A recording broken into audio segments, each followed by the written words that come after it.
திருவண்ணாமலையில் வந்து தெலுங்கர்கள் ஆதிக்கம் அதிகமாகிடுச்சு. கடை கண்ணியெல்லாம் அவன் தான் வச்சுருக்கான். ஒரு லாட்ஜில் அவன் தான் வச்சுருக்கான். எல்லாம் லேண்டெல்லாம் அவங்க வாங்குறாங்க. அவங்க நாளைக்கு வந்து திருவண்ணாமலை வந்து தெலுங்கர்களோட மெஜாரிட்டியாக மாறிடும். சரி, எப்படி தடுப்பேன்? இது ஏன் நடக்குது? அவன் ஏன் வரான்? எத்தனையோ கோயில் இருக்குது. அருணாச்சலேஸ்வரர் கோயிலுக்கு மட்டும் ஏன் வரான்? அவங்களுக்கு ஒரு திருப்பதியே இருக்குது. அங்கேருந்து அவங்க திருவண்ணாமலை நோக்கி ஏன் வரான்? இன்னும் உங்களோட துறையில் தமிழ்நாட்டில் வந்து பார்த்தீங்கன்னா, திரைத்துறையில் எடுத்துக்கோங்க, தமிழர்கள் அல்லாதவங்க தானே பெரிய அளவில் கான்ட்ரிபியூட் பண்ணியிருக்காங்க. ரஜினிகாந்த் யார்?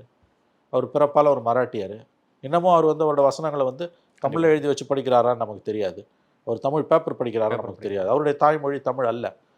ஆனால் மிகப்பெரிய அளவில் தமிழ்நாட்டில் 50 வருஷமாக யாருமே எம்ஜிஆர் சிவாஜி கூட செய்யாத சாதனையை செஞ்சு மக்களால் நேசிக்கப்படக்கூடிய ஒரு சூப்பர் ஸ்டாராக 50 வருஷமாக ஒருத்தர் களத்தில் இருக்காருன்னா, இப்போ அவர் தமிழர் அல்லன்னு ஒதுக்கிடுவியா? பி சுசிலா யார்? அந்த மாதிரி ஒரு குரல் இனிமேல் வருமா? எத்தனை ஜென்மம் எடுத்தாலும் ஒரு 1000 வருஷத்துக்கு அப்படி ஒரு குரல் வருமா? வராது.